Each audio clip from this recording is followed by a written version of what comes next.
pour revenir juste sur Angers, il y a quelques observateurs ou quelques joueurs d'équipe adverse qui trouvent qu'ils ont un jeu vraiment restrictif et qui se contentent du minimum, mais leur nombre de points prouve que peu importe la manière finalement. Qu'est-ce que tu penses toi de leur style de jeu?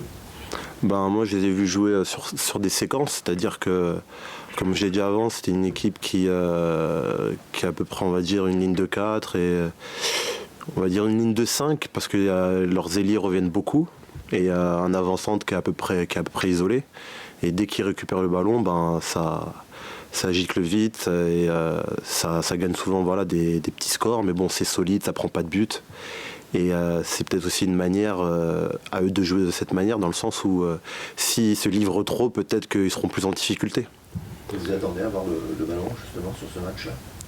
Oui et non, parce que aussi ils sont à domicile, il faut aussi qu'ils fassent le jeu. C'est eux les deuxièmes. Donc c'est vrai que peut-être qu'ils sont moins à l'aise dans cette situation.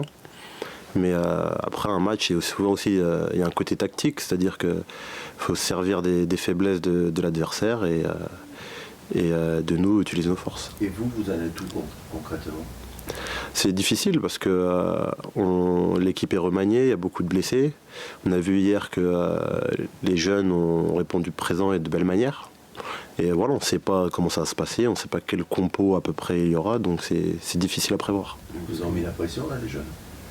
Non, c'est pas qu'ils nous ont mis la pression, c'est que, vous savez, dans ces situations comme ça, quand ça va pas très bien et qu'on voit que les jeunes répondent présent, ça fait plaisir parce que on sait qu'il y aura une concurrence déjà un peu plus forte, on va dire, et que ça vous montre que voilà, rien n'est acquis et que à un moment, il faut remettre en question certaines choses.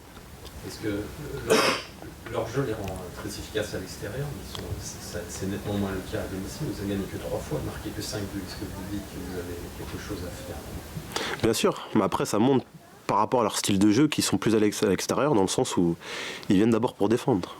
Mais comme à domicile, tu es censé faire le jeu, et ils sont peut-être moins à l'aise, parce qu'il y a beaucoup d'équipes comme ça. C'est-à-dire que on dit souvent que notre équipe elle a du mal contre les petites équipes. Pourquoi? Parce que tu joues contre des défenses serrées, et quand tu joues contre des équipes comme Monaco, Paris, qui a un jeu plus ouvert, forcément tu as plus d'opportunités, tu peux pratiquer plus de jeux, et à partir de là, tu te crées beaucoup plus d'opportunités. Et eux, ils ont peut-être ce problème-là, c'est que dès qu'ils commencent à faire du jeu, ils sont peut-être un peu plus fébriles, ou ils ont un rendement offensif moindre, paradoxalement. Alors, au contraire, ils ne prennent pas beaucoup de buts. C'est aussi la difficulté. Oui, bien sûr. Je trouve quand même qu'ils ont une défense assez solide, mais je pense aussi que c'est dû à leur bloc. Je pense que c'est leur bloc en général qui font la différence. Et quand tu as des joueurs qui, à peu près à chaque poste, qui ont quand même des qualités physiques énormes, ça rend difficile à les passer déjà individuellement.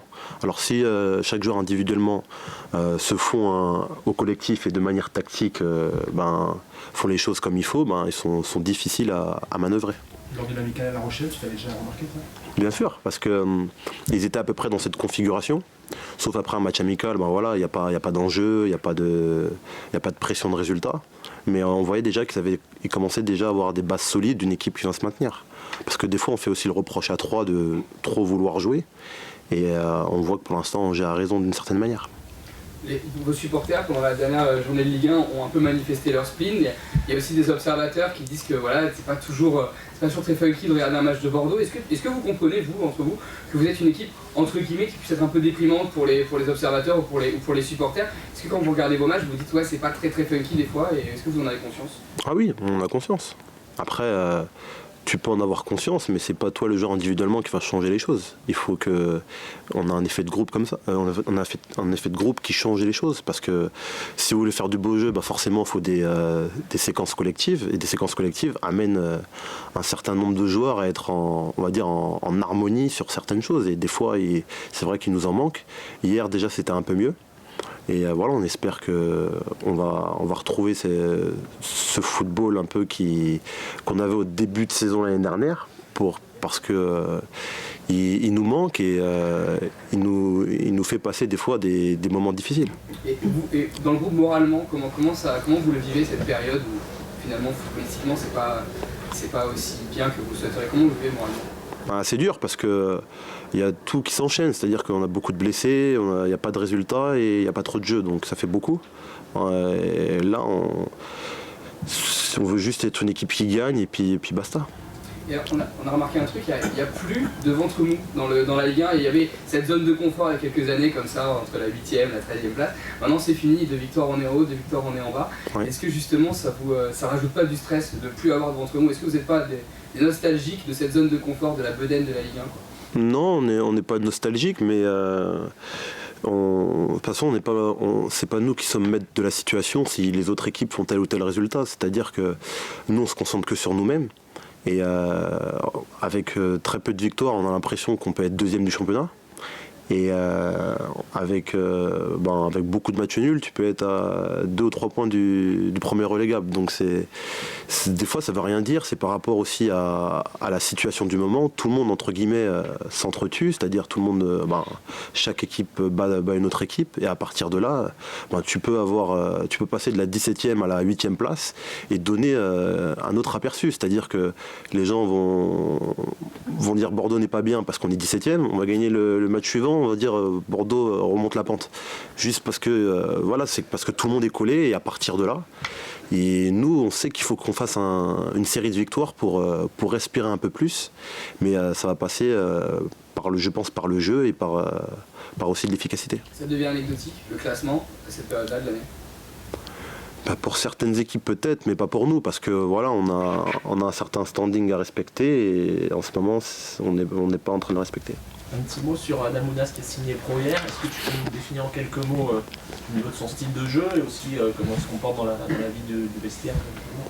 Dans le style de jeu, c'est quelqu'un qu'on voit à première vue que c'est un talent, c'est-à-dire très bon pied gauche, dribbleur et qui sent le jeu, en plus qui est buteur. Et après, dans la vie de tous les jours, c'est quelqu'un d'assez réservé. Et je trouve ça bien parce que quand même il est à l'écoute de nous les anciens et c'est bien qu'il progresse de cette manière et parce qu'on espère qu'il va faire une très grande carrière même parce qu'il a les qualités pour, il a un jeu spectaculaire qui est aimé par le public et en plus il arrive à rajouter de l'efficacité, donc ça fait beaucoup de choses qui fait qu'il peut avoir une grande carrière. Vous lui réservez un bisutage? Comment? Vous lui réservez un petit bisutage ou un spécial? Non, la plupart du temps, les joueurs qui commencent à venir avec le groupe pro, il n'y a qu'une chanson où vous savez que ça se fait quand on est en train de manger, c'est tout. Vous avez choisi quoi pour lui faire chanter? Lui, je me rappelle plus ce qu'il a chanté, mais ça devait être un rap, un truc comme ça. Ouais. D'un point de vue personnel, comment est-ce que tu fixes des objectifs? Est-ce que tu es toujours focalisé sur des stats ou pas? Ça fait partie de ce milieu, c'est-à-dire que des fois le baromètre d'un joueur s'il est bon une année, c'est ça. C'est-à-dire que les offensifs ça se juge comme ça. Et c'est comme ça après, mais sinon globalement après c'est un peu à l'image de l'équipe, c'est-à-dire des coups bien, des coups moins bien, mais ça fait partie de l'ambiance on va dire du moment, mais après voilà, c'est à moi individuellement aussi de rehausser le niveau de jeu. Nicolas, il y a une mode dans les équipes un peu en crise, ou en tout cas en manque de résultats, des fois, c'est de faire des activités, en tout cas extra-football, c'est-à-dire de réunir le groupe, d'aller faire, il y en a qui font des stages commando, d'autres qui font des activités comme ça. Est-ce que toi, tu es partisan de ce genre de choses? Est-ce que c'est quelque chose auquel vous pensez d'ailleurs à Bordeaux pour recréer un peu du lien en dehors du foot, faire des choses entre vous? Non, bien sûr. Après, c'est des choses qu'on a déjà faites. Et on essaye toujours de... Après, je sais pas si on fait ça par superstition ou ce genre de choses, mais c'est vrai que ça peut ressouder un groupe dans des moments difficiles. Et si ça marche, tant mieux. Mais bon, après, c'est vrai que la vérité, elle sera toujours sur le terrain et que c'est là qu'il faudra être le plus soudé.